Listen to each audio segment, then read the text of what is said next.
That is the subject of this evening's Talking Points memo. Because of politics, you are not being told the true story about the Syrian refugee situation. The Democratic Party wants the world to believe Republicans are mean-spirited and anti-immigrant. Republican Party wants the world to believe Democrats are soft on terrorism and sympathize more with Muslims than other people. So let's get to the truth of the matter. According to a recent ABC News poll, 54% of Americans oppose taking in Syrian refugees even after they've been screened for security. 43% of Americans are okay with admitting those refugees. Now, the reason most Americans do not want to accept Muslim refugees is not based on ethnicity or religion. It is based on security. The cold truth is, the majority of Americans have no confidence at all that the Obama administration can protect them from harm. That's the crux of the matter. That President Obama and the Democratic Party are so liberal, so frightened, and so chaotic, they cannot provide security for we the people.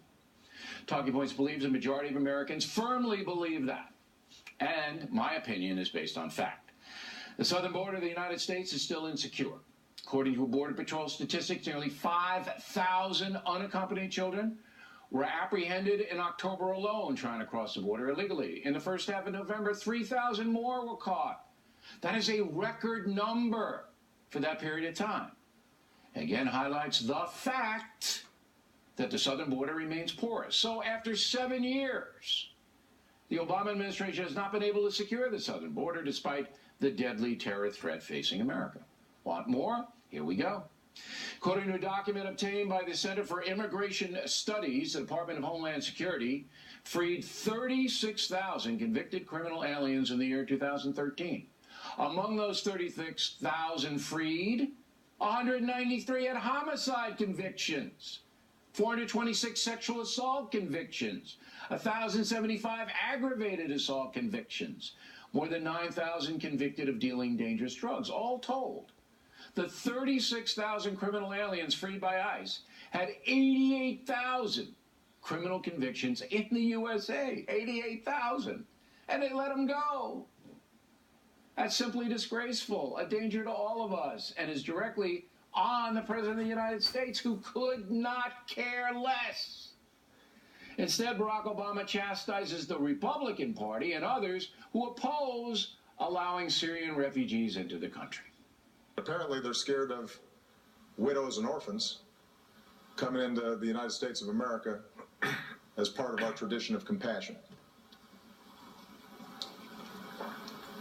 Now, first they were worried about the press being too tough on them during debates. Now they're worried about 3-year-old orphans. That doesn't sound very tough to me. What President Obama does not understand is that he has lost all credibility in matters of security. Allowing 10,000 Syrians into America would not endanger us any more than we are already endangered. The bad guys are already here, waiting to do their damage.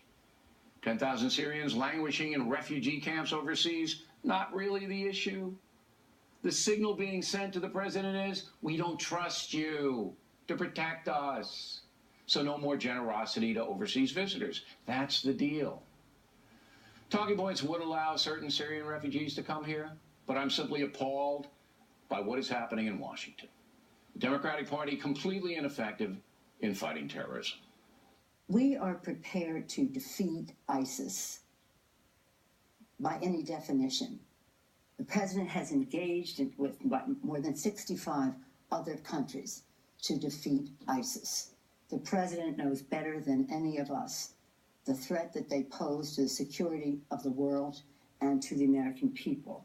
So I have confidence in the president's take on what is out there. Congresswoman Pelosi is an intellectual zombie. No sane person could think Americans' policy toward ISIS has been effective. No sane person could put forth that 65 countries are united to defeat ISIS. It is a myth, a dangerous deceit. But that is what the leadership of the Democratic Party is saying. When you have a man like Senate Minority Leader Harry Reid blocking a bill that would require a mandatory 5-year federal prison term for any convicted foreign aggravated felon who defies deportation gets sent away, comes back. When you have Harry Reid saying no to that law, you have anarchy. The fact that President Obama and the Democratic Party will not support Kate's law says it all. Again, these people are not interested in protecting us from harm, and the folks know it. When asked in the Fox poll to describe the Obama administration's policy on ISIS, 65% say it's not aggressive enough, 26% about right, 4% too aggressive. They all live with Bernie Sanders.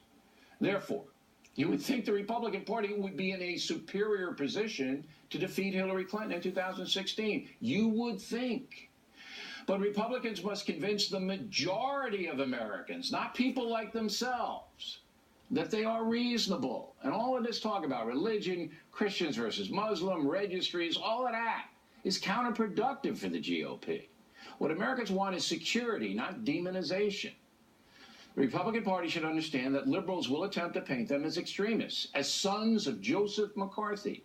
And that kind of marginalization can work, especially in minority communities. So if the Republicans want to win and actually protect the country, they have to be very precise in their language, very strong in saying exactly how they defeat ISIS, how they'd secure the border, and how they would deal with illegal alien criminals. Keep it simple, keep it clear, use the facts to promote your case. According to all the polls, Americans well understand how weak President Obama is in foreign affairs. They know the USA is no longer considered an effective force against evil.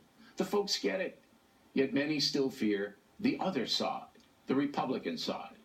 And if the GOP candidates do not allay some of those fears, Hillary Clinton and her party will be very happy come Election Day.